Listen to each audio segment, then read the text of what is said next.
Okay, shall we start? Before starting I want कि एक बार अपना जो टारगेट है गाइस वो फटाफट से लिख दो। टारगेट भूलना नहीं है, अपनी जो पढ़ाई है, because you all are preparing for your board exam, ठीक है, एकदम तोड़ अभी से ही एकदम जान लगा के पढ़ाई करो। एट द एंड एग्जाम के दिनों में कुछ नहीं होता मेरे बच्चे, एग्जाम के दिनों में कुछ नहीं होता, ठीक है। इफ यू विल थिंक कि भाई हम 2 महीने बाद में या 2 महीने बाद में पढ़ाई शुरू करेंगे, आप सबसे ज्यादा लेट हो जाओगे, ठीक है। बिकॉज बाकी बच्चे का ऐसा हो जाएगा कि they will be finishing top 50% portion, उनको पूरा मुंह में याद होगा, आप समझ रहे हो। 50% पोर्शन तो अपना भी 2 महीने बाद में हो जाएगा और पूरा लर्न हो जाएगा अपने अपन को, टेस्ट दे दे के तो पूरे ऐसे तोड़ बन जाएंगे। तो समझ रहे हो गाइस, अभी से ही स्टार्ट करना है, फटाफट से अपने आप का एक बार टारगेट रिकॉल करो। आउट ऑफ चाहिए, एवरीवन आउट ऑफ चाहिए, और बोलो बोलो, उसके लिए एक्शंस लो तो मिलेंगे, सारी चीजें होगी, ठीक है। चलो अच्छा, मुझे एक बात बता दो, ये आपको दिख रहा है, ये नोट्स आपको ऐसे दिखे दिखे लग रहे हैं या फिर कुछ कहीं एकदम बाहर से कहीं से आ गया ऐसा कुछ लग रहा है? दिखे दिखे लग रहे हैं? हाँ जी, देखो ये सारी चीजें याद आ रही है कि ये यूटिलिटी क्या होती है, यूटिलिटी क्या होती है, किसकी यूटिलिटी होती है, तो गुड्स और सर्विसेज की यूटिलिटी होती है। फटाफट से क्विकली सारी चीज़ें रिकॉल करनी है आज तो, ठीक है, बिकॉज अब ज़्यादा बचा ही नहीं है, सिर्फ 2 ही पॉइंट बचा है हमारा ये चैप्टर कंप्लीट होने में, तो बीच में आ रहा है। चलो हाँ, बताओ मुझे यूटिलिटी क्या होती है? It is the capacity of a commodity to satisfy human want, ठीक है, या फिर it is the want satisfying power of a commodity, अपने तरफ आया तो वापस उनकी तरफ फेंक देने का। ओके, ये सारी चीजें हैं। उसके बाद में we have taken your example कि भाई ये देखो वांट सेटिस्फाइंग पावर यूटिलिटी है, लेकिन इस पॉइंट पे बच्चा कंफ्यूज हो गया था कि मैडम मतलब सेटिस्फैक्शन यूटिलिटी, ना ना ना, जो यूटिलिटी है वो प्री कंजम्पशन है। देखो मैं ये खाऊंगी, मैं बर्गर खाऊंगी, पिज्जा खाऊंगी, टैको खाऊंगी, व्हाटएवर जो भी आपका मैकडीज में अलग अलग वैरायटीज वगैरह, आपको ये सारी चीजें खाने की इच्छा है, और खाने के बाद में आपको क्या मिल जाएगा? सेटिस्फैक्शन मिल जाएगा। फीचर्स क्या है यूटिलिटी के गाइस? यूटिलिटी के फीचर्स क्या है? 3 कंसेप्ट है, 3 कंसेप्ट है, बोलो जरा। Related to time and place, relative concept, subjective concept, person to person अलग अलग है रे भाई यूटिलिटी। मेरा चार्जर, मेरे मोबाइल की बैटरी अभी लो है तो मेरे लिए मोबाइल की यूटिलिटी अभी इस मोमेंट पे ज्यादा रहेगी। पर्सन टू पर्सन चेंज है, ठीक है, आपके लिए नहीं रहेगी बिकॉज आपका मोबाइल का बैटरी फुल है। ओके, उसके बाद में एक और कंसेप्ट था इथिकली न्यूट्रल कंसेप्ट। 3 कंसेप्ट देखे थे हमने, क्या क्या देखे थे? फटाफट से रिकॉल करेंगे। रिलेटिव, सब्जेक्टिव, इथिकली न्यूट्रल, और दूसरे 3 क्या थे? 3 कंसेप्ट थे तो 3 पॉइंट डिफर के थे। अरे गाइस मैं खुद नोट्स पे नहीं देख रही हूँ, थोड़ा सा याद करो। वो यूपीएस से याद आ रहा है क्या? UPS, usefulness, pleasure, satisfaction. अरे कंप्यूटर चलाने के लिए यूपीएस नेसेसरी होता है? यस और नो? बस ओके, यूजफुलनेस, प्लेजर और सेटिस्फैक्शन, और 4 पॉइंट किसके थे? हमीद के थे। हाइपोथेटिकल कंसेप्ट है। एम से क्या है? वो एम से क्या है बोलो ना गाइस, नोट्स पे देख के तो बोलो फटाफट से। मल्टीपर्पज होती है आपकी यूटिलिटी। उसके बाद में आई से क्या? इंटेंसिटी ऑफ वांट पे डिपेंड होती है, और लास्ट वाला पॉइंट क्या है? बेसिस ऑफ डिमांड पे डिपेंड होता है। याद आ रहा है सारी चीजें? ओके, तो चलो जी कर लेते हैं, आगे बढ़ते हैं। उसके बाद में देखो ये सारे एग्जाम्पल्स हमने देखे थे, एक बार क्विकली रिकैप भी कर ले क्या? आज जब शुरू किया ही है हमने रिवीजन। चलो रिलेटिव कंसेप्ट बोला तो सुबह के टाइम पे दूध पीना पसंद करोगे, मिल्क, या फिर दोपहर के 2 बजे? मतलब टाइम टू टाइम और प्लेस टू प्लेस चीजें अलग होती है। यहाँ पे आपको ये विंटर कूलर का एग्जाम्पल याद आ रहा होगा, है ना, ठंडियों के एग्जाम्पल। सब्जेक्टिव पर्सन में क्या याद आ रहा है आपको? देखो जरा, स्टेथोस्कोप या पानीपुरी या पिज्जा, ठीक है। Differs from person to person. क्यों पर्सन? क्योंकि taste, habit, fashion, like, dislike हर पर्सन की अलग अलग होती है जी। न्यूट्रल कंसेप्ट में क्या बोलोगे? क्या होना चाहिए, क्या नहीं होना चाहिए वो नहीं बताता। चुप है। चाकू से क्या करना चाहिए नहीं पता। वो जो बंदूक से क्या करना चाहिए, टेररिस्ट या फिर अपने इंडिया के लिए लड़ाई, वॉर पे जाना चाहिए, वो सब कुछ नहीं बताता। यूटिलिटी और यूजफुलनेस अलग है। ये लिकर की यूटिलिटी तो है, यूटिलिटी किसको है? वो ड्रंकर्ड को तो है, ठीक है, बट उसका इससे कोई यूजफुलनेस नहीं है। समझ में आ रहा है? यूजफुलनेस, ठीक है। यूटिलिटी और प्लेजर अलग है गाइज। इंजेक्शन लेने से बीमारी तो सही हो जाएगी, नो डाउट, बुखार तो उतर जाएगा, लेकिन यार प्लेजर किधर से? कौन सा प्लेजर? कुछ भी। पढ़ाई करने से, फिर एक एग्जांपल लिया था हमने, मैडम पढ़ाई करेंगे टॉप आ जाएंगे, लेकिन वहां मेरा मजा नहीं आता। मतलब जो मजा मूवी देखने का है, ऐसे रिलैक्स बैठ के रजाई के अंदर नींद लेने का वो मजा नहीं आता मैम, ठंडी का टाइम है। अरे ठीक है, लेकिन इससे करियर बनता है, ठीक है। तो इसका क्या है बोलो, यूटिलिटी तो है, but what you will say जो मैडम प्लेजर नहीं है। ठीक है चलो बोल लो यार, अगर ऐसा बोलोगे तो अच्छी बात नहीं है, बट ठीक है बोलना है तो बोल लो, क्या कर सकते हैं हम लोग। फिर यूटिलिटी और सेटिस्फैक्शन अलग अलग होता है, ये मैंने आपको बताया हियर। यहाँ पे वो सिर्फ अज्यूम कर रहा है, प्री कंजम्पशन खाने के पहले वाला यूटिलिटी होगा और खाने के बाद वाला सेटिस्फैक्शन होगा, जो वो एक्चुअली रियलाइज कर रहा है पेट भर गया है। ठीक है, मम्मी बोलते हैं ना पेट भर गया इसलिए नखरे कर रहा है। कई बार हम लोग ना हमारी मम्मी से टॉन्ट सुनते हैं, ये सर नो कि पेट भर गया इसलिए नखरे कर रही है और कुछ नहीं। तो ये वही वाला पॉइंट है। उसके बाद में वो हाइपोथेटिकल कंसेप्ट इमेजिनरी है कि क्या बोलते हैं आप उसको, कार्डिनल मेजरमेंट जो है उसका पॉसिबल नहीं है। ठीक है, फिर यूटिलिटी जो है वो मल्टीपर्पज है। गई इलेक्ट्रिसिटी बोलो, मिल्क बोलो, मिल्क से पनीर बन सकता है, श्रीखंड बन सकता है, खीर बन सकती है, शेवई वाली खीर बन सकती है, क्या क्या नहीं बन सकता है। ठीक है, मतलब वो मोर देन वन पर्सन की वांट, मतलब घर में जितने लोग हैं सबकी वांट सेटिस्फाई कर रहा है और मोर देन वन पर्पसेस के लिए यूज है। ठीक है, मल्टीपर्पज है। इंटेंसिटी ऑफ वांट में क्या बोलोगे, जितनी ज्यादा इंटेंस, अरे कितनी ज्यादा मतलब क्या, भूख लगी है, हाँ तो बोलो ना हंग्री पर्सन, लो ना वहां पे एग्जांपल हंग्री पर्सन का। ठीक है, जितना इंटेंस वांट है, जितना हंग्री है, उतना ज्यादा फूड की यूटिलिटी। और last point is your basis of demand, मतलब बेसिस ऑफ डिमांड मतलब जो नोट्स है, ठीक है, जो नोट्स है वो कोई अनएजुकेटेड पर्सन को नोट्स की कोई यूटिलिटी नहीं है, लेकिन जो एजुकेटेड है, ठीक है, उसको ऑब्वियसली नोट्स की यूटिलिटी है। जो सिक पर्सन है उसी को मेडिसिन की यूटिलिटी, अभी हम और आपको मेडिसिन की यूटिलिटी नहीं है। यस सर, ठीक है, तो ये वाला पॉइंट भी हो गया हमारा।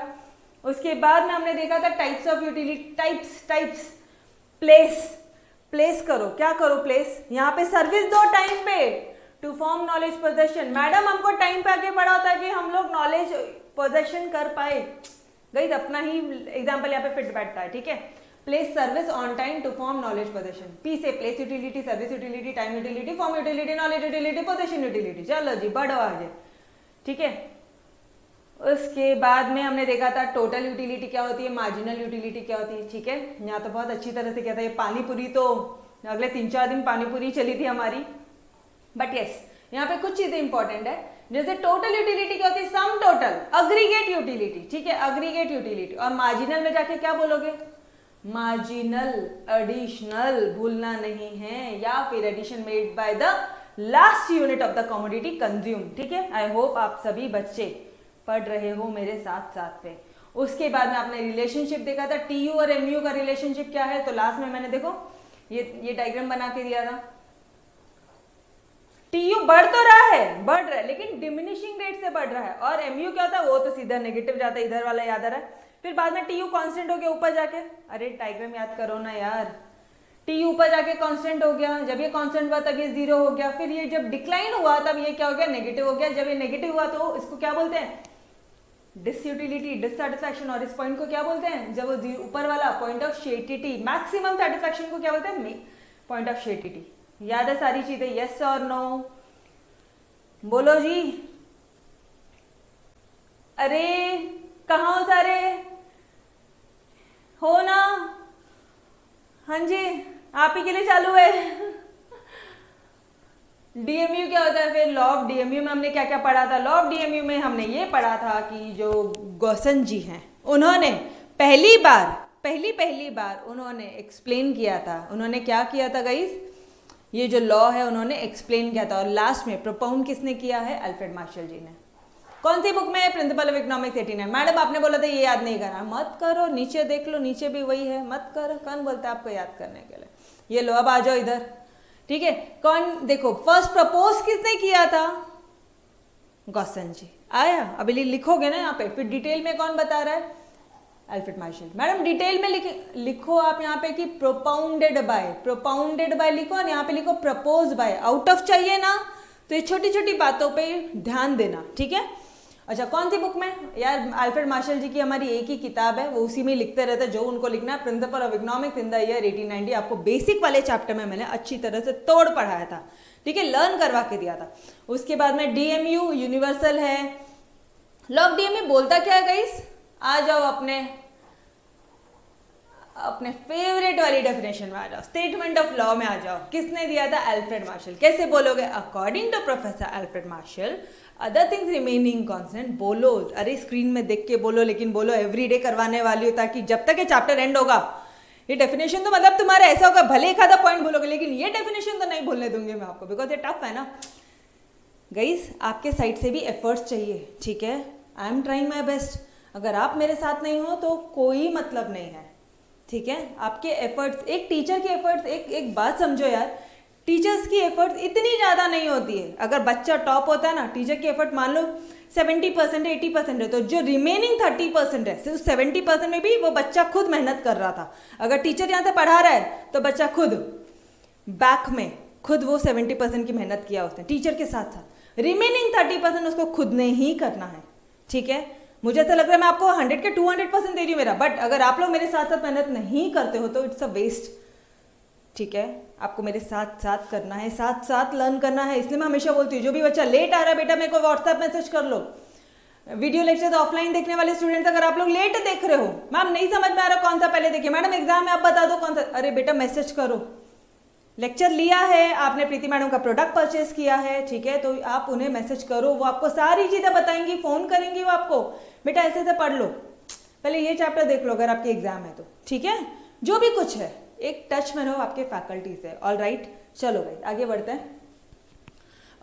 हाँ, ये पढ़ रहे थे हम लोग, क्या था? एडिशनल बेनिफिट, एडिशनल बेनिफिट विच बोलो क्या? पर्सन की कंज्यूमर, क्या लिखूं? भूल गए फाइनली? क्या लिखना है? पर्सन की कंज्यूमर। ऊपर वाले में तो था ना, याद आ रहा है? फिर यहां क्या लिखोगे? विच अ पर्सन डिराइव्स। समझ में आ रहा है? डेली रिवीजन कर लेते हैं तो कितने डीप लेवल पे जाके हम वो एक चीज को समझ के और लर्न करके लेते हैं। डेली रिवीजन होना चाहिए, थ्योरी सब्जेक्ट डेली चाहिए, तो ठीक है। Additional benefit which a person derives from a given increase in his stock of a thing, in his stock of a thing, ठीक, कॉमा, किसकी बात करो तुम? एमयू की बात करो। क्या होता है एमयू? डिमिनिशेड होता है। हाँ तो लिखो उसके आगे का, कंटिन्यू करो। Diminishes with every increase in the stock of a thing that he already has, ठीक है guys, done everyone? अरे हुआ या नहीं हुआ? नहीं हुआ तो वापस बोलो। Additional benefit which a person derives from a given increase in stock of a thing, comma, किसके बारे में बोल रहे हो? MU के बारे में। Diminishes with every increase in the stock of a thing that he already has, done, तोड़, ओके। इसी तरह से पढ़ोगे, ठीक है, इसी तरह से मस्त चिल्ला चिल्ला के पढ़ने का बहुत मजा आता है, जन्नत लगता है। और जब मार्क्स आते हैं ना उतने, फिर तो यार एनर्जी लेवल हाई होती है। गाइस अपने मार्क्स जरूर बताओगे, आपकी मैम आप पे इतने एफर्ट्स लेती है ना, प्लीज मार्क्स बताओगे, ठीक है। जो भी मार्क्स है, जितने मार्क्स है, जो भी एग्जाम में टेस्ट हो रही है, and make sure online test है आपके, जो अभी फिलहाल कॉलेजेस की ऑनलाइन एग्जाम्स हो रही होगी, बिल्कुल चीटिंग नहीं करना, ईमानदारी से पेपर दोगे। 0 आना चलेगा, 50 में से 10 ही लाना चलेगा, चीटिंग नहीं, ठीक है। अदरवाइज बोर्ड में बहुत दिक्कत होती है। ओके चलो यार, law of DMU can be explain. अच्छा ये सारे पॉइंट्स वही है, ये डिक्टो है हमारा। किससे डिक्टो है? टीयू और एमयू वाला पूरा डिक्टो है। उसमें से एमयू की कहानी यहाँ पे लिख देना, वो हो जाएगा तुम्हारा डीएमयू, ठीक है। सेम शेड्यूल भी सेम है बेटा, देखो 10, 8, 4, 6, 2, 0, -2, ये वाला पार्ट भी हो गया था। ये डायग्राम भी सेम है, देख रहे हो यहाँ पे एग्जैक्ट सेम है, ठीक है। ओके, फिर हमने देखा था कल अजम्पशन देखे थे। क्या क्या थे assumption? Rationality, homogeneity, continuity, consistency, और उसके बाद में बोलो ना जी, cardinal measurement, reasonability, consistency, divisibility, single bond, ये सारी चीजें की थी, ठीक है। उसके बाद में अब अजम्पशन का जस्ट अपोजिट आपकी मैम ने क्या बताया था? अजम्पशन का अपोजिट क्या होता है? गाइस क्या होता है? एक्सेप्शंस होता है कि क्रिटिसिज्म्स होता है? बोलो, कल ही तो किया है क्रिटिसिज्म, पक्का? श्योर? अरे श्योर 100%? ओके डन, ठीक है जी। चलो तो रैशनैलिटी में क्या जाके बोलोगे? रैशनैलिटी देखो, हमने रैशनैलिटी में, होमोजेनिटी में, कंटिन्यूटी में, रीजनेबिलिटी में, और कहाँ पे, हाँ ये सारे पॉइंट्स हमें हम लोग जाके बोलेंगे कि भाई अनरियलिस्टिक अजम्पशन लिए तुमने अजम्पशन लिए ना, ये सारे अल्फ्रेड मार्शल जी अजम्पशन लिए, अनरियलिस्टिक है, क्रिटिसाइज कर रहे हैं अब हम उनको, क्रिटिसिज्म में देखा था, ठीक है, यू वर करेक्ट। उसके बाद में हम बोलेंगे कार्डिनल मेजरमेंट पॉसिबल ही नहीं है। फिर हम बोलेंगे कौन सा पॉइंट बोलेंगे हम यहाँ पे, हाँ ये कॉन्स्टेंसी वाला पॉइंट, इसमें मनी की हम लोग बोलेंगे कि जो मनी है, ठीक है, मनी का जो वैल्यू है वो जो आपने लिया कि वो कांस्टेंट है वो गलत है। उसके बाद में जो डिविजिबिलिटी बोला, डिविजिबल गुड्स के लिए है, ठीक है, इनडिविजिबल गुड्स का क्या सर जी, इंडिविजुअल गुड्स का क्या, तो ये यहाँ पे हम लोग बोलेंगे कि यहाँ पे आप गलत हो। सिंगल वांट सेटिस्फाई करता है गाइस, इलेक्ट्रिसिटी फैन लगाओ 10 लोगों की वांट सेटिस्फाई करती है, ठीक है, तो ये वाला पॉइंट से भी हम लोग उनको क्रिटिसाइज करेंगे। गाइस याद आ रहा है ना, चलो पहले आपको क्रिटिसिज्म में लेके चलूँ, ये देखो ये सारे पॉइंट्स, अनरियलिस्टिक का cardinal measurement, indivisible goods, constant marginal utility of money, और लास्ट में बोल देना सिंगल बॉन्ड। Done everyone. और लास्ट में आप और हम, बस क्या था ये गई, आप और हम वाला एग्जाम्पल क्या था, अरे बोलो यारो, आप और हम वाला सॉल्यूशन क्या था, एक्सेप्शंस थे, डीएमयू के एक्सेप्शंस थे, ठीक है, ये एक क्वेश्चन एग्जाम में आना ही है, इसलिए इतना तोड़ करवा के दे रही हूँ। और इसलिए ये आपको मेरे साथ साथ लर्न होता है, आपको ऐसा लगता नहीं है, पूरा लर्न करते हो, बट हाँ उतनी शिद्दत, अगर उतने पेशेंस, उतने ईमानदारी से अगर लेक्चर्स देखोगे ना, तो मैं बोलूँगी आपको 100% मेरे साथ साथ लर्न हो जाएगा, ठीक है, बट थोड़ा डेडिकेशन आपके साइड से भी चाहिए गाइस, ठीक है, आउट ऑफ लाना है, आपके एफर्ट ज़्यादा होते हैं, ठीक। एक्चुअली डिसिप्लिन और सिंसियरिटी होती है which is the most important thing, कोई भी इंसान आगे उसी से ही बढ़ता है।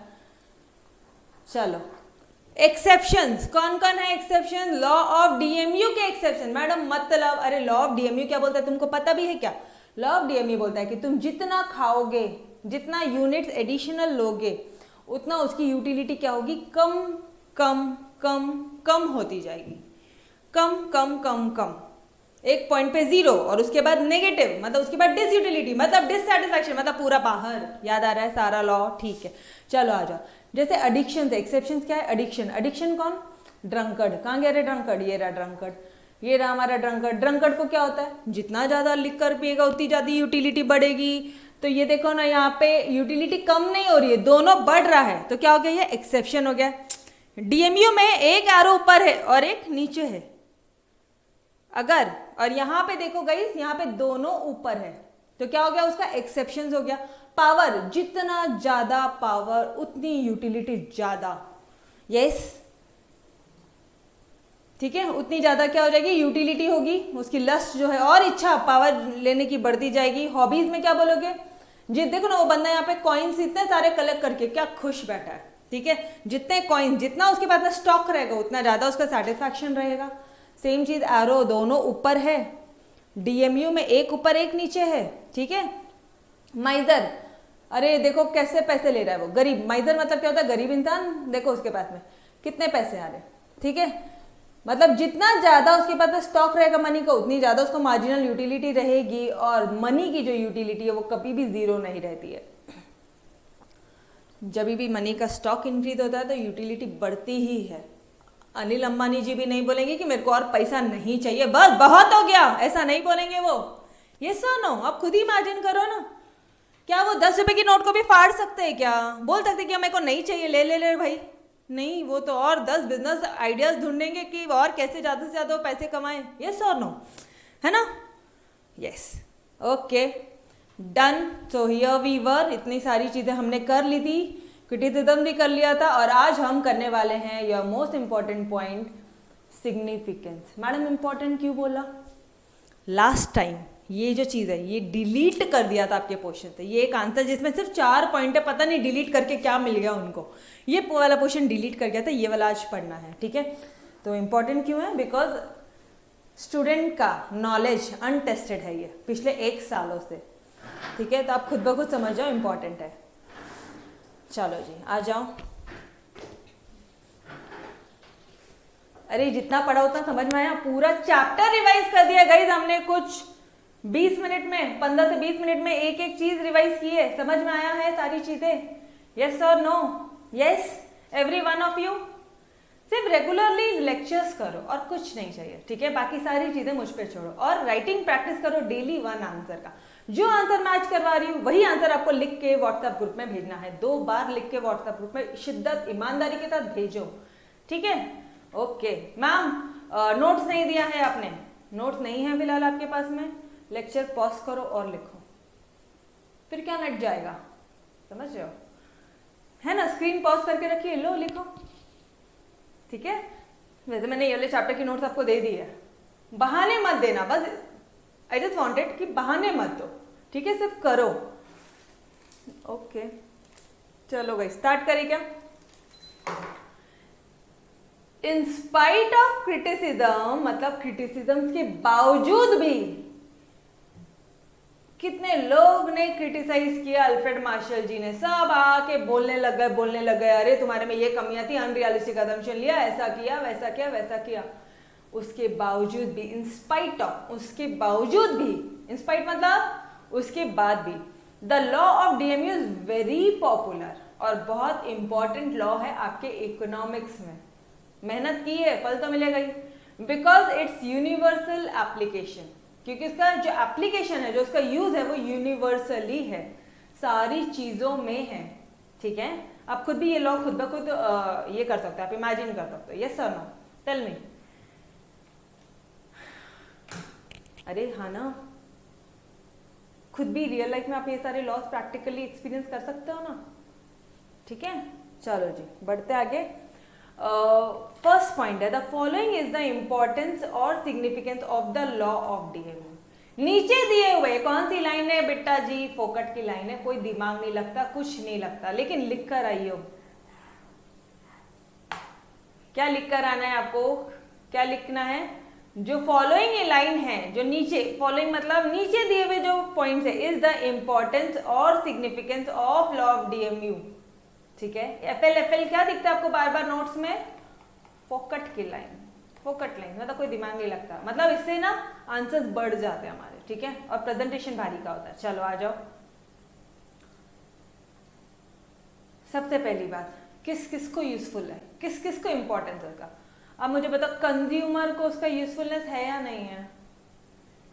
चलो यार आंसर्स छोड़ो, आप खुद बताओ मुझे किस किस को यूज है। चलो you yourself try the answer first. इसका इंपॉर्टेंस क्या है बता दो मुझे, लॉ ऑफ डीएमयू के इंपॉर्टेंस क्या क्या है, लॉ ऑफ डीएमयू के इंपॉर्टेंस क्या क्या है। एक इंपॉर्टेंस है कि कंज्यूमर्स को भी यूजफुल है, प्रोड्यूसर को भी यूजफुल है, गवर्नमेंट को भी यूजफुल है। ये सर नो, सबको यूजफुल है ना, गवर्नमेंट को हेल्प होगा, यस, प्रोड्यूसर्स को हेल्प होगा, यस। प्रोड्यूसर वाला पॉइंट नहीं दिया यहाँ पे, पर प्रोड्यूसर कंज्यूमर एक ही माना है उन्होंने, ठीक है। और बस आपको कितने, 2 ही पॉइंट याद आएंगे फिलहाल। चलो ठीक है, 2 ही पॉइंट से याद है, अब आ जाओ आगे, रीड आउट करते हैं एक के बाद, line by line, word by word, ठीक है। This law creates awareness among the consumer. ये लॉ क्या करता है गाइस, ये लॉ अवेयरनेस क्रिएट करता है कंज्यूमर्स में। अवेयरनेस मतलब, अवेयरनेस मतलब बोलो, कंज्यूमर एक्टिव हो जाता है, अवेयर हो जाता है क्या हो रहा है क्या नहीं हो रहा है। Therefore the consumer diversifies his limited resources। अपने जो लिमिटेड रिसोर्सेज है, मतलब अरे तुम्हारे पास में सिर्फ 2000 रुपए थे, एग्जाम्पल याद आ रहा है क्या पार्थ, 2000 रुपए थे ना एग्जाम्पल में, 2000 रुपए से पार्थ गया था मस्त से लोनावला में घूमने के लिए, ठीक है। सिर्फ 2000 रुपए थे, 500 रुपए को उसने गाड़ी पे पेट्रोल भराया, फिर 500 रुपए पे उसने आई थिंक कुछ लंच वंच किया, उसके बाद में उसने 1500 रुपए दे दिया वो रिजॉर्ट में। इस तरह से उसने 2000 रुपए पूरे खर्चे कर दिए थे। याद आ रहा है, एग्जाम्पल सहित याद आ रहा होगा, टॉपिक 0, यस और नो गाइज।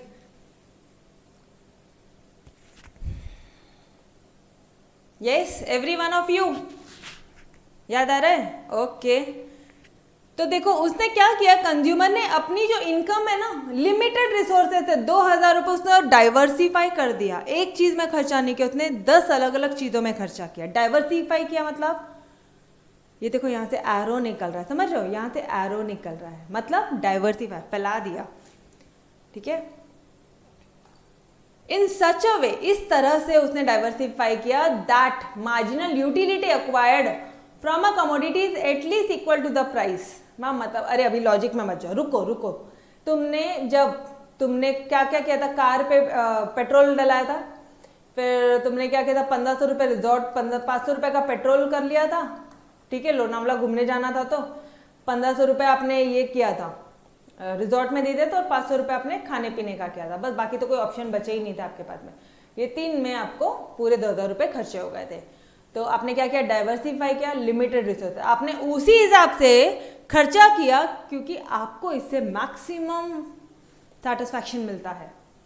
आपको इस तरह से सेटिस्फैक्शन मिलता है, अगर मुझे दोगे तो मैं तो एक मस्त तरह से इकोनॉमिक्स की कोई बुक लेके आ जाऊंगी और मस्त जन्नत, ठीक है। तो मैं उस तरह से खर्चे करूंगी जिस तरह से मुझे सेटिस्फैक्शन मिलता है। यस, आप उस तरह से करोगे, गर्ल्स अपनी तरह से करेगी, बॉयज अपने तरह से करेंगे, घूम फिर के करेंगे, इन सच अ वे दैट, अब ध्यान से देखो, in such a way that marginal utility acquired, अरे गाइस जो तुमको यूटिलिटी मिली है, जो तुमको सेटिस्फैक्शन मिला है from a commodity is equal to the price.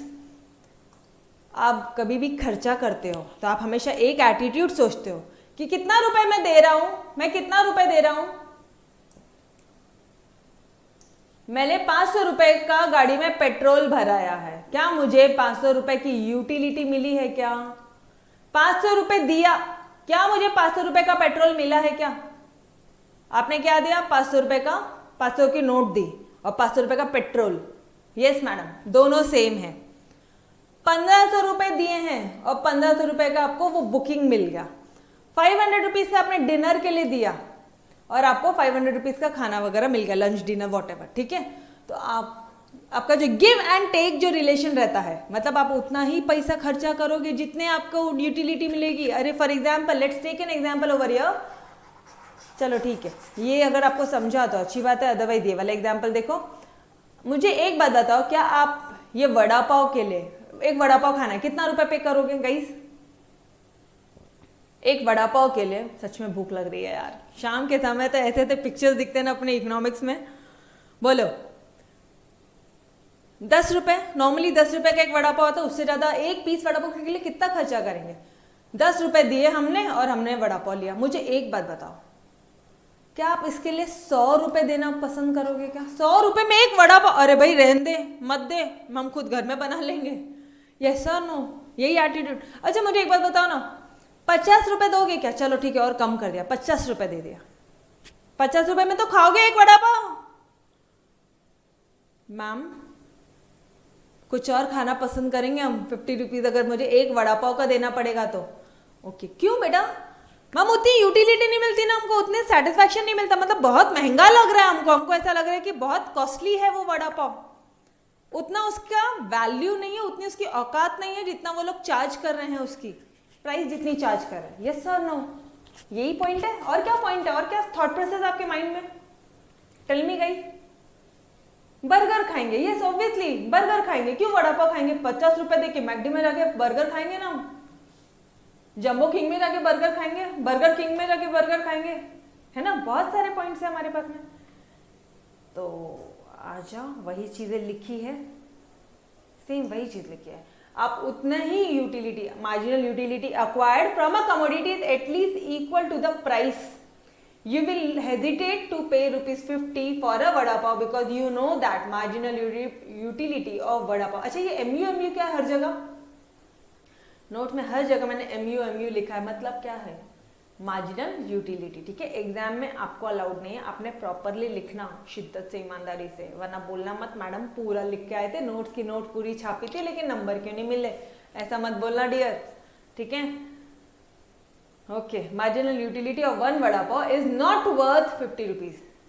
हम हेजिटेट करेंगे, अरे गाइस उसकी इतनी औकात ही नहीं है, मतलब वो वड़ा पाव जो है, मतलब उसकी उतनी वैल्यू तो होनी चाहिए। कुछ भी 100 रुपए मांगेगा, 100 रुपए देंगे क्या हम एक वड़ा पाव के लिए? बर्गर खाएंगे गाइस, पिज्जा खा लेंगे, पिज्जा मानिया खा लेंगे डोमिनोज का, ठीक है। डन, समझ में आया फर्स्ट वाला पॉइंट एवरीवन? कंज्यूमर्स को भी मार्जिनल यूटिलिटी यूज है, वो ये सोचेगा कि भाई मैं कितना दे रहा हूं, मेरे को कितना मिल रहा है, मैं कितना दे रहा हूं, मेरे को कितना मिल रहा है, उतना ही मैं करूंगा। समझ में आ रहा है? वो अपनी यूटिलिटी देखेगा, मार्जिनल यूटिलिटी देखेगा। समझ में आ रहा है कंसेप्ट? ओके, गवर्नमेंट के लिए भी बहुत यूजफुल है मैडम। गवर्नमेंट के लिए कैसे? गवर्नमेंट बहुत सारी पॉलिसीज वगैरह बनाती हैं, गवर्नमेंट पॉलिसीज वगैरह बनाने के लिए उनको मार्जिनल यूटिलिटी बहुत यूजफुल है। मैम कैसे? जैसे for example progressive tax policy, taxes वगैरह की कोई पॉलिसी बना रही है, ट्रेड पॉलिसी बना रही है कि भाई आप ऐसे व्यापार करो, आप ऐसे बिजनेसेस करो, ठीक है। प्राइसिंग पॉलिसी बना रही है। मैम एग्जाम्पल ही बता दो, डोंट वरी, सारी चीजें दी है आपको। एग्जाम्पल है इसका, higher the taxes are collected from the rich people because marginal utility is less for money and lower the taxes are collected from poor as the marginal money is utility is lower for money। इस तरह से दिया आपके notes में, ठीक है। मुझे एक बात बताओ, गवर्नमेंट आपसे क्या कलेक्ट कर रही है? टैक्सेस कलेक्ट कर रही है। गवर्नमेंट टैक्सेस की पॉलिसी बना रही है, ये टैक्सेस दिए, देखो यहाँ पे गवर्नमेंट इस तरह से टैक्सेस की पॉलिसी बनाती है, ठीक है।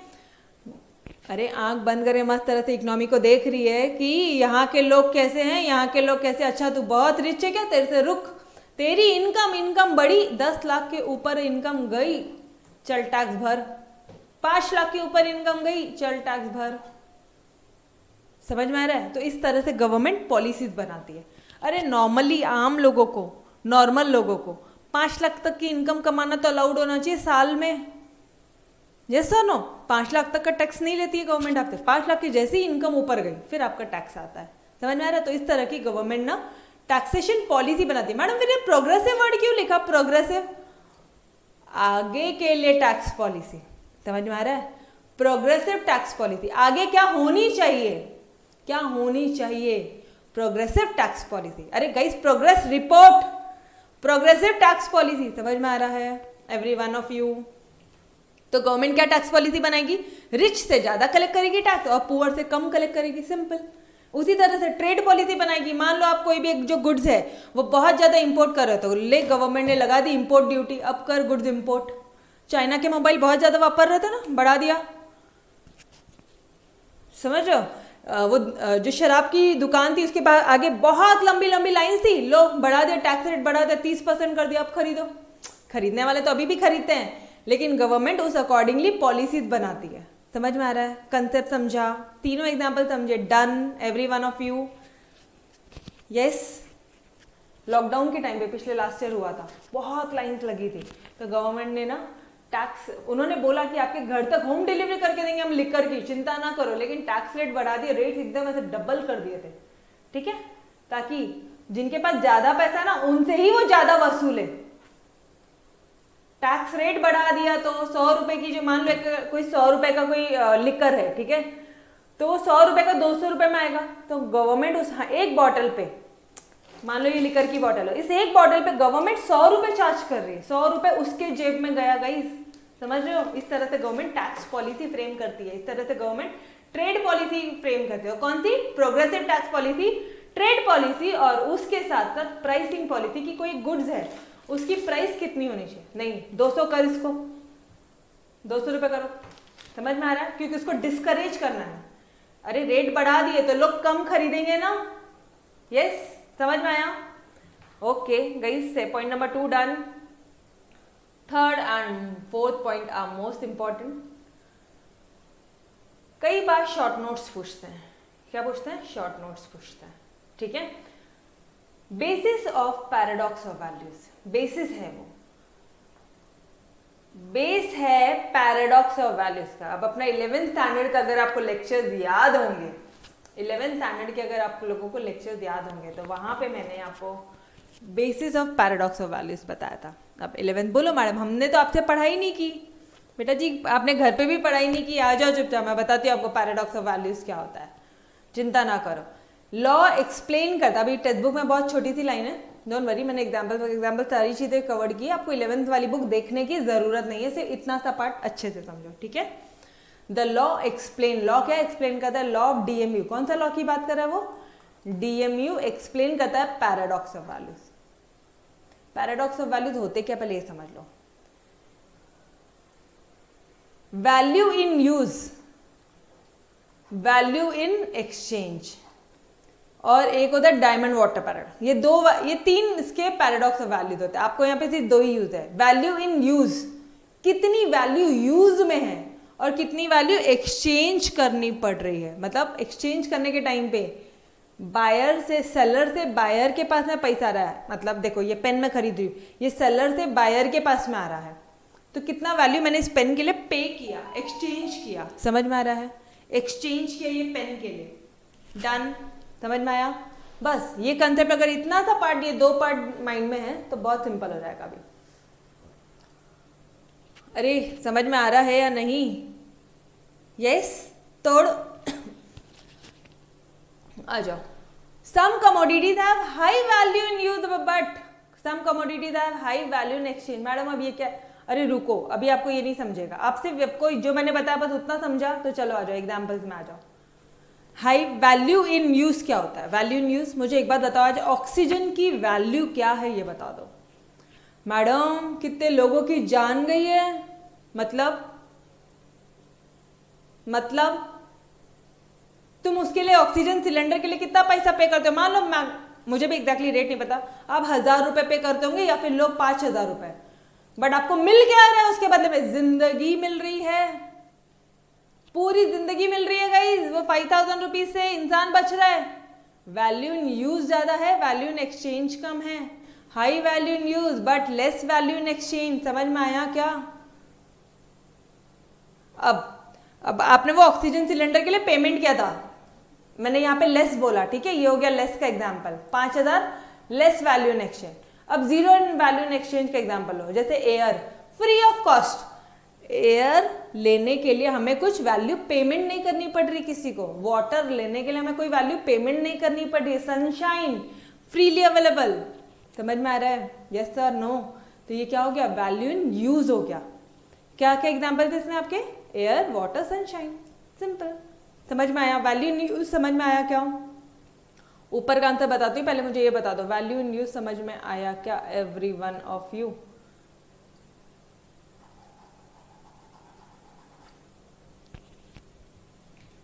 Yes, okay. तो अब क्या बोलोगे?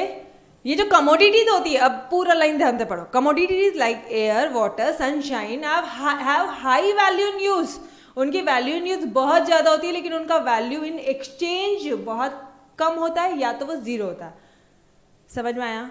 या तो 5000 रुपए पेमेंट करोगे या 0 रुपीज पेमेंट करोगे। डन? समझ में आया? पूरा line by line, word by word समझ में आया? ठीक है। ऑन द अदर हैंड, वही दूसरी तरफ, gold, diamonds have high value in exchange. Guys एक बात बताओ, डायमंड, हमारी जो मम्मा या जो भी घर की जो भी लेडीज हैं वो डायमंड के पीछे रहती कि भाई मुझे डायमंड का ये दिला दे, मुझे 9 लखा दिला दे, ऐसा वो एक गाना था ना, मुझे 9 लखा दिला दे, है ना? तो ये सारे जो भी डायमंड्स के पीछे पड़े रहते हैं, ठीक है। मुझे एक बात बताओ, ये डायमंड्स का एक्सचेंज वैल्यू कितना है यार? एक डायमंड के लिए, ये एक डायमंड के लिए फॉर एन एग्जाम्पल मान लो आप 5 लाख रुपए देते हो, बट क्या सच में तुम उस 5 लाख रुपए डेली बेसिस पे यूज करते हो क्या? लोग ये सीधा जाके लॉकर में रख दोगे, अलमारी में रख देंगी मम्मी हमारी, बोले कि बेटा इसको रोज नहीं पहनना, खराब हो जाएगी। क्या मतलब आया? समझो, वैल्यू इन एक्सचेंज तो ज्यादा है, सामने वाले को पैसा तो ज्यादा दिया, एक्सचेंज वैल्यू ज्यादा दिया, लेकिन वैल्यू इन यूज बहुत कम है। तो कौन से एग्जाम्पल थे यहाँ पे? On the other hand gold, diamonds have high value in exchange. पैसा देते के टाइम पे ज्यादा दे रहे हो, बट लेस या zero value in use, use बहुत कम है या जीरो यूज है। कई बार ऐसा होता है हम लोग सामान खरीद लेते हैं और लॉकर में ही पड़ा, हमने यूज भी नहीं किया, तो जीरो। और मान लो 5 लाख रुपए पे किया है तो लेस वैल्यू इन एक्सचेंज। समझ में आ रहा है? लेस, जीरो, सारे वर्ड डिटेल्ड में समझ में आ रहे हैं आपको everyone?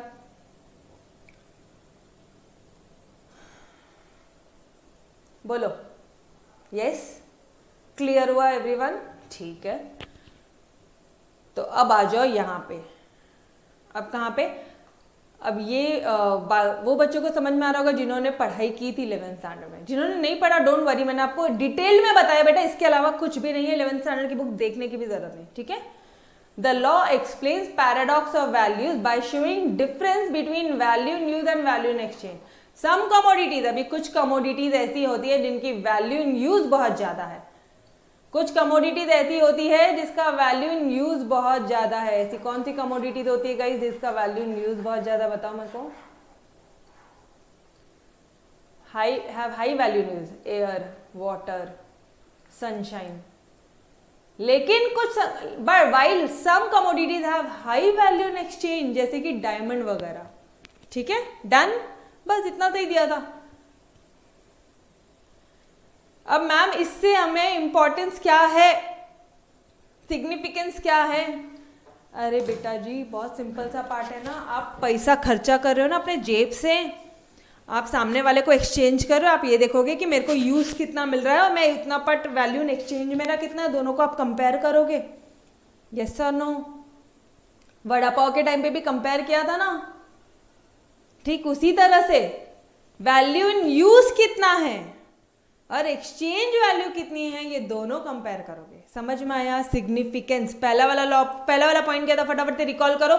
Useful to the consumers. क्या यूजफुल है कंज्यूमर को? कंज्यूमर ये देखेगा कि भाई वो अपनी लिमिटेड रिसोर्सेज को डाइवर्सिफाई करेगा ताकि उसको जो मार्जिनल यूटिलिटी है वो उसको ज्यादा मिले. ठीक है, वो मैक्सिमम सेटिस्फाइड हो. डन. वो ही विल हेजिटेट टू पे 50 rupees for a vada pav. समझ में आ रहा है? बिकॉज उसको जो यूटिलिटी वो कम मिल रही है.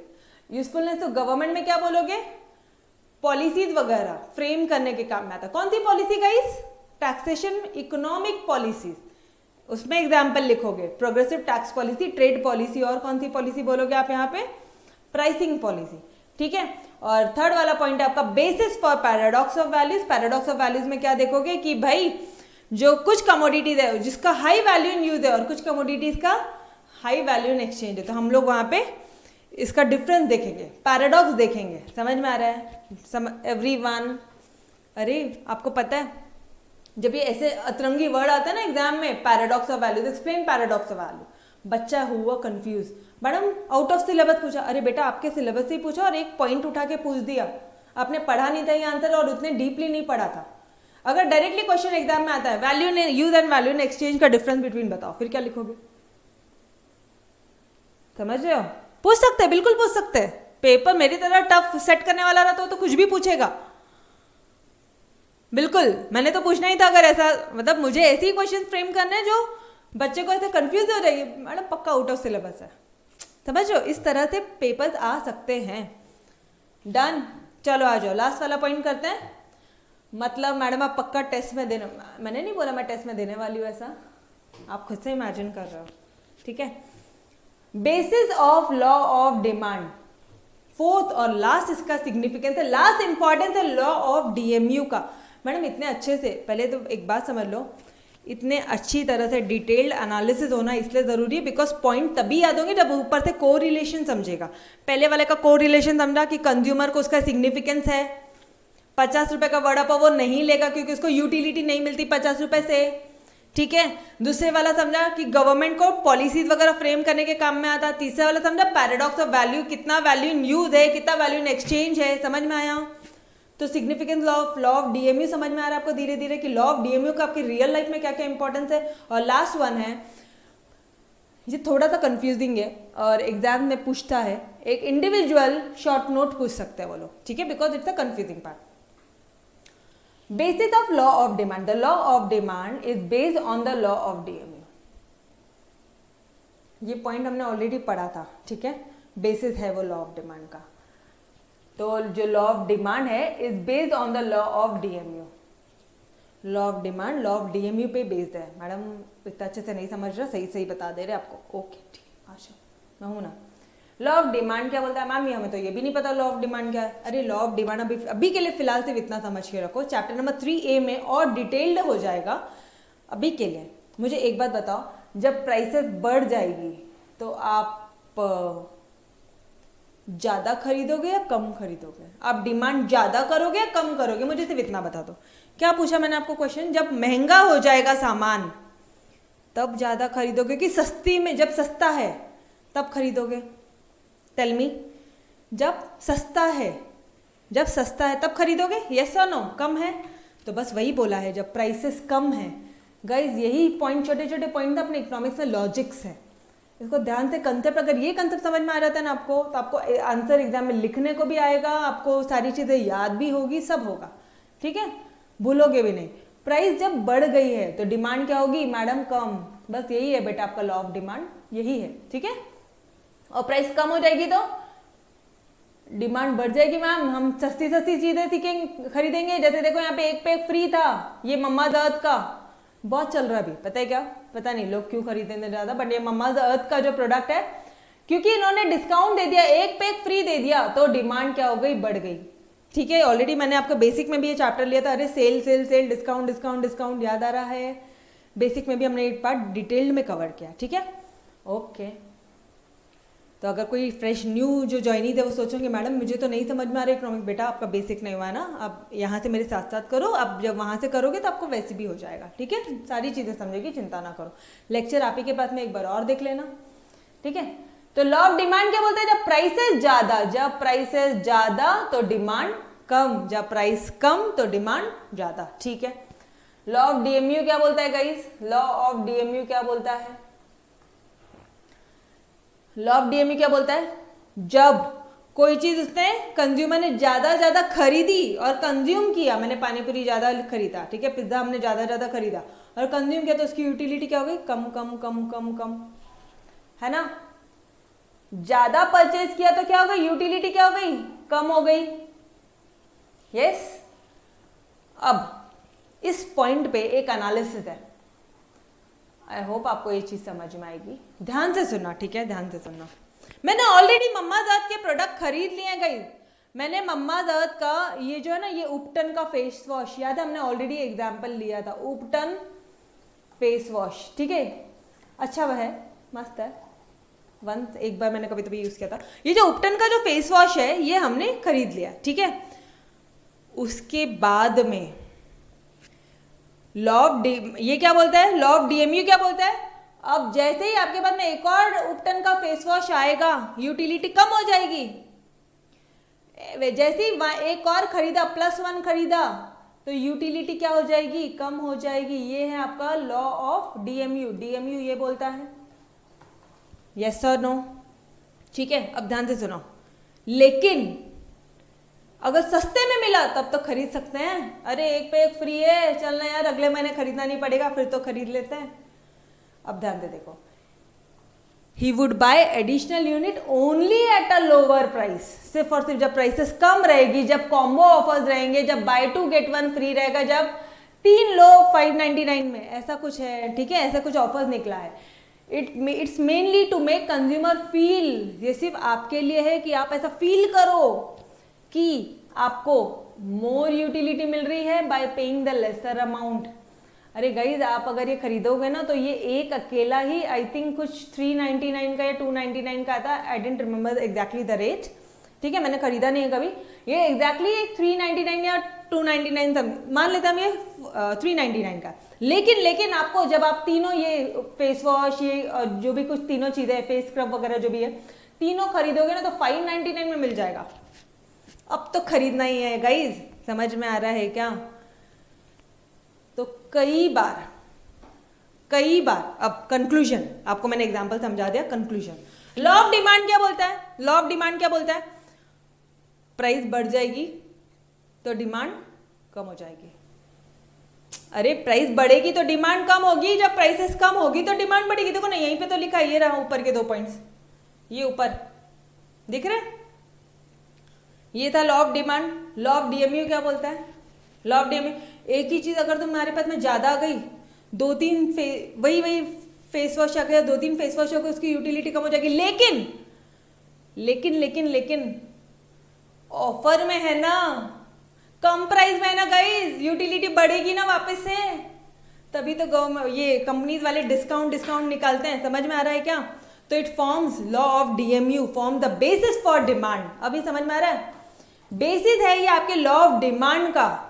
अब आपको ये समझ में आता है कि क्योंकि उन्होंने प्राइस कम कर दी है, 599 में 3 चीजें दे रहे हैं, इसलिए डिमांड बढ़ गई है। वो बेसिस है डिमांड का। कंक्लूजन पे आपको सारी चीजें समझ गई, आई होप आपको कंक्लूजन पे थोड़ा सा ध्यान दो। उन्होंने क्या किया है, उन्होंने तीनों प्रोडक्ट, ये जो तीनों प्रोडक्ट थे ना गाइस, ये तीनों प्रोडक्ट 599 में दे दिया यार, 600 रुपए में दे दिया। मैंने एक खरीदा था 400 में और 200 रुपए और लेके 600 दे दिया, तो क्या हो गया, प्राइस कम हो गई। क्या हो गई, प्राइस कम हो गई। प्राइस कम हो गई तो डिमांड बढ़ गई। हाँ जी, डिमांड बढ़ गई तो it forms the basis for law of demand, मतलब लॉ ऑफ डीएमयू बेसिस है लॉ ऑफ डिमांड का ही, क्योंकि वो लोग आपको फील करवा रहे हैं कि तुमको ज्यादा यूटिलिटी मिल रही है bye paying lesser amount. Done. क्या फील करा रहे हैं वो आपको? आपको ज्यादा यूटिलिटी मिल रही है bye paying a lesser amount, only 599 rupees. समझ में आ रहा है? It's a real life example है, अभी प्रैक्टिकल एग्जाम्पल है। समझ में आया? तो फटाफट से सारे पॉइंट रिकॉल करेंगे हम लोग। पहला पॉइंट क्या था? यूजफुलनेस है उसका कंज्यूमर को। क्यों क्यों कंज्यूमर को क्यों यूजफुलनेस है? क्योंकि वो ये देखेगा कि उसको कितनी यूटिलिटी मिल रही है, वो डाइवर्सिफाई करेगा अपना, और उतना ही price at least equal to the price, जितने उसको यूटिलिटी एक्वायर्ड हो रही है वो प्राइस के इक्वल होनी चाहिए। वड़ा पाव, जितना उसको वड़ा पाव तो यूटिलिटी मिल रही है उतना उसका प्राइस होना चाहिए। समझ में आ रहा है? यहाँ पे वड़ा पाव का एग्जाम्पल था। मैम एग्जाम्पल लिख सकते हैं? बिल्कुल बेटा, एग्जाम में आप लिख सकते हो, चिंता नहीं, ठीक है। बस शॉर्टकट्स मत लिखना, ठीक है। नंबर ऑफ टाइम मैं आपको बोल रही हूँ शॉर्टकट्स, शॉर्ट फॉर्म जो है वो सब मत लिखना। यूजफुलनेस तो गवर्नमेंट को भी इसका बहुत ज्यादा यूजफुल है। गवर्नमेंट को क्या इसका यूजफुल है? वो टैक्सेस पॉलिसी बनाएगी, वो इस तरह से बनाएगी कि जो लोग लिखकर खरीद रहे थे ना महंगे दाम में भी, उनसे उन्होंने ज्यादा टैक्स रेट लिया है। समझ में आ रहा है? उससे उन्होंने टैक्स रेट ज्यादा लिया है। Higher taxes are collected from the rich people. अरे तुम्हारे पास में इतनी औकात है कि तुम 500 रुपए की बॉटल ले रहे हो, मतलब तुम ज्यादा का टैक्स भी पे कर सकते हो। वो बात अलग है कि तुमको उससे एडिक्शन है, दैट्स योर पॉइंट। गवर्नमेंट कभी भी प्रमोट नहीं करती इन चीजों को। समझ में आ रहा है? और थर्ड पॉइंट क्या है? बेसिस है वो पैराडॉक्स ऑफ वैल्यूज का, मतलब वैल्यू इन यूज कितना है, वैल्यू इन एक्सचेंज कितना है वो देखेंगे, और मतलब कोई भी चीजें खरीदने के पहले, ठीक है। और बेसिस है वो लॉ ऑफ डिमांड का। यहाँ पे जब प्राइसेस 599 में हो गया, buy one get one free या buy one get two free, इस तरह के कुछ ऑफर्स हो गए, इसका मतलब प्राइसेस कम हो गया, मतलब डिमांड ज्यादा हो गई। इसका मतलब हमने कंज्यूमर को फील कराया कि आपको ज्यादा यूटिलिटी मिल रही है।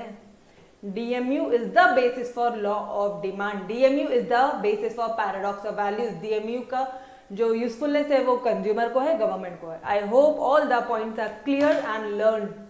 एवरीवन लर्न हुआ मेरे साथ साथ बेटा? यस, लर्न हुआ क्या? समझ में तो आना ही है। लर्न भी हो रहा है मेरे साथ साथ। तो आज के आज 2 बार, एवरी वन ऑफ यू 2 बार मेरे को लिख के व्हाट्सएप ग्रुप में अपने भेजेंगे। गाइस होमवर्क सीरियसली करो यार, ठीक है। अदरवाइज पढ़ाने का टेक्निक टोटली चेंज कर दूंगी, आपको नोट्स वगैरह नहीं देना मैंने, फिर बोलना मत, ठीक है। पढ़ाने का टेक्निक चेंज हो जाएगा। मैथमेटिक्स में चेंज हो गया बिकॉज वो बच्चे होमवर्क नहीं करके दे रहे थे। तो आप भी सोच लो, आपके पास 1-2 दिन है, अदरवाइज मैं ब्लैंक करके दूंगी, फिर आपको लिखना पड़ेगा। नोट्स आधी अधूरी दूंगी, आपको नोट्स पहले दे दूंगी बट थोड़े कुछ पार्ट्स मिसिंग करूंगी, फिर आपको लेक्चर्स के दौरान बैठ के मेरे साथ साथ लिखना पड़ेगा। तो you decide what you want. आधी नोट दूं, 70% दूं, 30% ब्लैंक दूं या 100% दूं? 100% दूं? बोलो जी। गाइस होमवर्क चाहिए ना यार, क्लासेस लगा रहे हो, मम्मी पापा के पैसे वेस्ट कर रहे हो, हम लोग यहाँ पे एफर्ट्स ले रहे हैं, आप पढ़ रहे हो, लेकिन पढ़ रहे हो, आई अग्रीड पढ़ रहे हो रे, मुझे भी पता है आप पढ़ रहे हो। आपके रिस्पॉन्स देख के समझता है कि एकदम तोड़ पढ़ाई चालू है, लेकिन वो जो टॉप लेवल की है ना, वो टॉप लेवल नहीं हो रही है, वहां कमी है। मतलब इतना पढ़ के अगर 100 नहीं आया तो क्या मजा आया? समझ रहे हो? वो 100 लाने के लिए प्रैक्टिस चाहिए। आप खुद घर पे प्रैक्टिस करो, अदरवाइज मैंने नोट्स आधी देनी, यू डिसाइड, ठीक है। 100% दो तो फिर होमवर्क आ जाएगा, कल सुबह तक होमवर्क आ जाएगा ग्रुप में, व्हाट्सएप ग्रुप पे। यस, ठीक है, ओके, चलो तो मिलते हैं। बस अब एक लास्ट टॉपिक, एक लास्ट लेक्चर और आपका ये चैप्टर खत्म। आज की डे क्या है? मंडे नहीं, संडे आपकी टेस्ट है guys. Today is Thursday, you have Friday, Saturday, Sunday. Sunday आपकी मॉर्निंग में टेस्ट है, मैं आपको टाइम बता दूंगी। Sunday be prepare for economics test, alright. जो बच्चा है लेक्चर ऑफलाइन देख रहे हैं, बेटा आप भी प्रिपेयर्ड हो गए, सिर्फ एक ही टॉपिक बचा है। ये एक टॉपिक छोड़ के बाकी सारे टॉपिक्स आप लिख के लर्न करना शुरू करो। संडे प्रॉपरली टेस्ट दो, ठीक है। 2 दिन बाद टेस्ट दो, ठीक है। ओके, चलो भाई, bye bye, take care, bye bye everyone, bye.